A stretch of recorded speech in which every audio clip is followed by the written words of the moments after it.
Et si nos ancêtres, en fait, détenaient une science qu'on a complètement oubliée?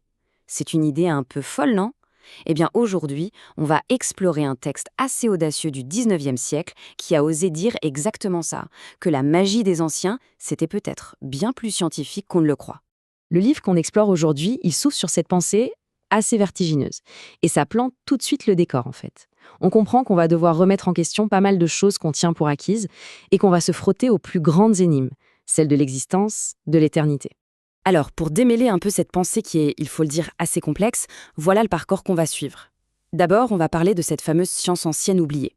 Ensuite, on explorera l'idée d'une sorte de toile invisible qui relierait absolument tout. Puis, on verra la place de l'homme là-dedans en tant que microcosme.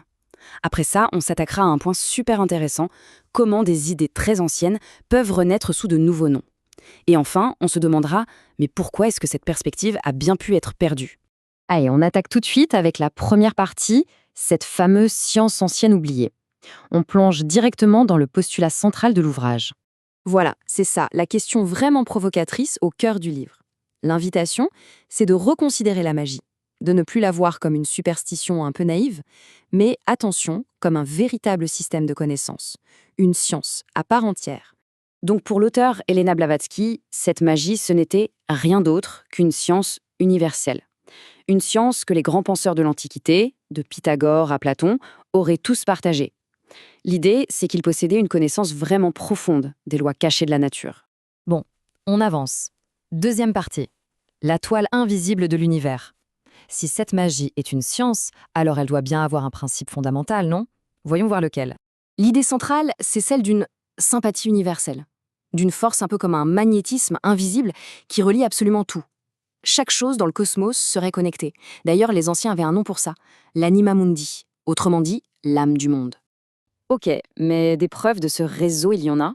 Eh bien, le livre présente tout un catalogue de phénomènes, disons, assez étranges, pour appuyer cette idée. Tenez-vous bien, des poissons salés qui, même dans une marmite, suivraient les marées, ou encore des plantes qui ressentiraient de la sympathie ou de l'antipathie les unes pour les autres, et même le pouvoir de la musique, d'une flûte ou d'une harpe pour guérir une sciatique. C'est assez fascinant. Pour un exemple peut-être un peu plus familier, le texte parle du tournesol. On sait tous qu'il suit le soleil.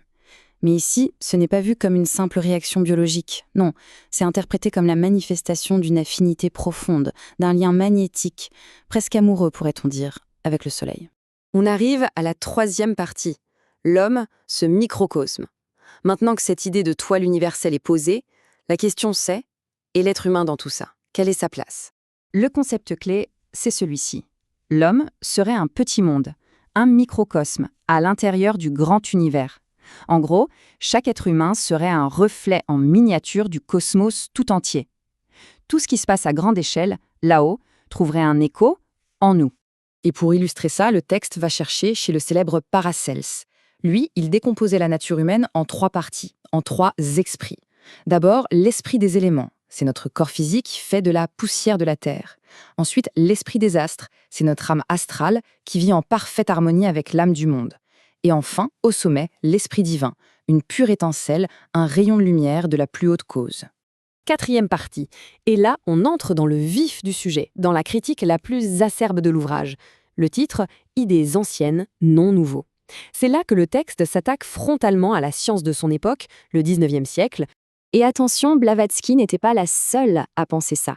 L'ouvrage cite des revues scientifiques de l'époque qui accusaient les savants de leur temps de manquer d'originalité, de simplement reformuler des idées millénaires, en gros de ne faire que rééditer des histoires aussi vieilles que le monde.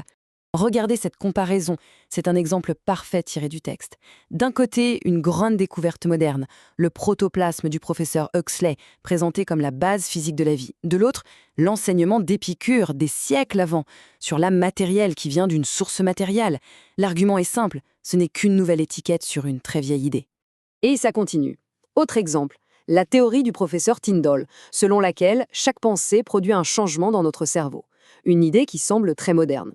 Sauf que, selon le texte, le baron von Liebig l'avait déjà dit des décennies plus tôt, et que tous les deux, au final, ne faisaient que reprendre des idées déjà présentes chez des philosophes païens de l'Antiquité.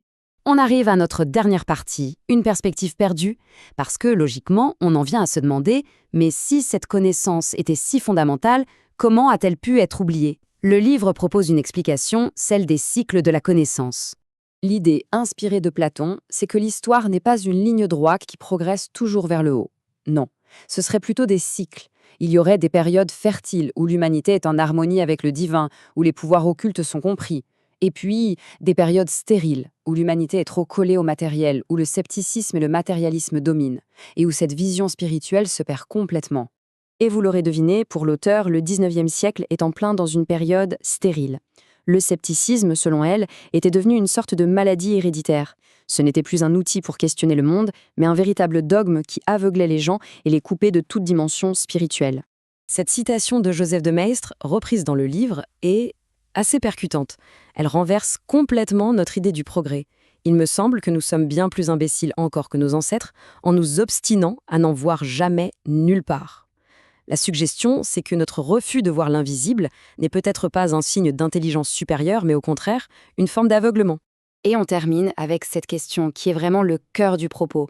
Est-il possible que dans notre certitude moderne, en ne voyant de magie nulle part, on soit en fait plus ignorant ?